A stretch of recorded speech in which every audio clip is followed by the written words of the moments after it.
Hurriyat chairman Mir wise मौलवी उमर फारूक ने आज 4 साल बाद श्रीनगर की तारीखी जामा मस्जिद में नमाज जुमे अदा की और फिर खुतबा दिया। मस्जिद में लोगों की बड़ी तादाद देखी गई।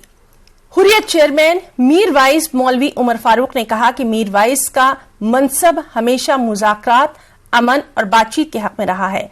जम्मू कश्मीर गुज़िश्ता कई बरसों के दौरान बहुत सी तब्दीलियों का गवाह रहा है। कश्मीर को तंजुली और तकसीम का निशाना बनाया गया। जम्मू कश्मीर का खुसूसी दर्जा हटा दिया गया। यूटी के लोगों को बेयारो मददगार छोड़ दिया गया। हुर्रियत कॉन्फ्रेंस के बयानात को मीडिया में नश्र और शाये करने से रोक दिया गया। मीर वाइज ने कहा कश्मीर का कुछ हिस्सा हिंदुस्तान, पाकिस्तान और कुछ हिस्सा चीन के पास है। उन्होंने कहा मसला कश्मीर को हल करने की जरूरत है। हाल ही पीएम मोदी ने यूक्रेन के हवाले से कहा था कि ये जंग का वक्त नहीं है। हम हमेशा मुज़ाकरात के लिए बैटिंग करते रहे हैं। मुज़ाकरात ही मेज पर हल लाने का वाहिद रास्ता है। मीर वाइज ने अफसोस का इजहार करते हुए कहा अलहदगी पसंद लोगों को मुल्क दुश्मन करार दिया गया है, लेकिन ये हमारी कोई शख्सी ख्वाहिश नहीं है। हुर्रियत के लोग पुरअमन हल चाहते हैं ताकि जम्मू कश्मीर मजीद मुश्किलात का शिकार न हो। हमने हमेशा अपने कश्मीरी पंडितों को वापस आने की दावत दी है। हमारे सैकड़ों रहनुमा सलाखों के पीछे हैं। हम उनकी रिहाई की अपील करते हैं। उनके अहले खाना मसाइब का शिकार हैं। उन्होंने कहा वो जज्बात का एहतराम करते हैं और इंतहाई सब्र और तहम्मुल की दरख्वास्त करते हैं। उन्होंने जम्मू कश्मीर में हालात जल्द बेहतर होने की उम्मीद भी जताई।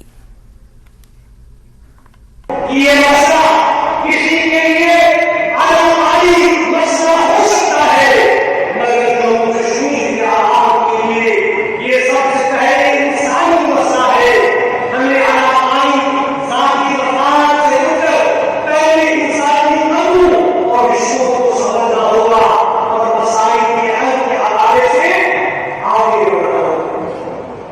हाल ही में आपने सुना होगा कि यूक्रेन के हवाले से वज़ीर आज़म श्री नरेंद्र मोदी ने कहा कि ये बहुत जंग का दौर नहीं।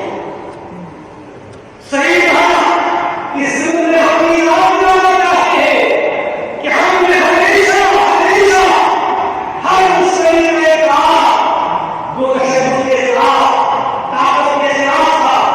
न सिर्फ खैर नहीं किया बल्कि अमली तौर पर उसमें शरीक भी हुए ताकि मसाइल का हल मुज़ाकराती और मुफ़ाहमती कायदों से निकाला जा सके। उन रास्तों पर चलना हमारे लिए आसान नहीं था, मगर इस हकीकत को समझते हुए कि मसाइल का हल पुरअमन ज़राए से ही पूर्ण होगा ताकि इंसानी जान का ज़िया न हो और इज्तिहाद के अमल से मसाइल का हल निकाला जा सके। अफसोस, सब अफसोस, हमें कभी अलहदगी पसंद कहा गया, कभी मुल्क दुश्मन कहा गया, कभी अमन दुश्मन करार दिया गया और न मालूम हमें क्या करार दिया गया। लेकिन हमारा कोई ज़ाती मकाम नहीं, मेरा कोई पर्सनल एम्बिशन नहीं है। हम सिर्फ जम्मू कश्मीर के आवाम के मफादात और जज्बात की तर्जुमानी करते हैं जो कि हमारी तरजीह है और हम ये चाहते हैं कि पुरअमन ज़राए से इसका हल मिले और यहाँ के लोग मज़ीद तकलीफ को कुर्बान कर रहे हैं। हमारी और आसाई समाज में मुख्तलिफ मसाइल से ताल्लुक रखने वाले लोगों ने हर सतह पर पुरअमन हम आहंगी चाहते हैं और कश्मीर की तारीख इसकी मिसाल भी पेश करती है कि हमने हमेशा इस उम्मत में हमेशा राहदारी के माहौल को कायम रखा। गवर्नमेंट की तरफ से इस कदम का हम खैर मकदम करते हैं। देर आए दुरुस्त आए। इतनी देर घर में उनको बंद रखा नहीं जाना चाहिए था। 2019 में हम में से कई या तो अपने घरों में बंद थे या घरों से बाहर लेके हमें कहीं रखा गया था।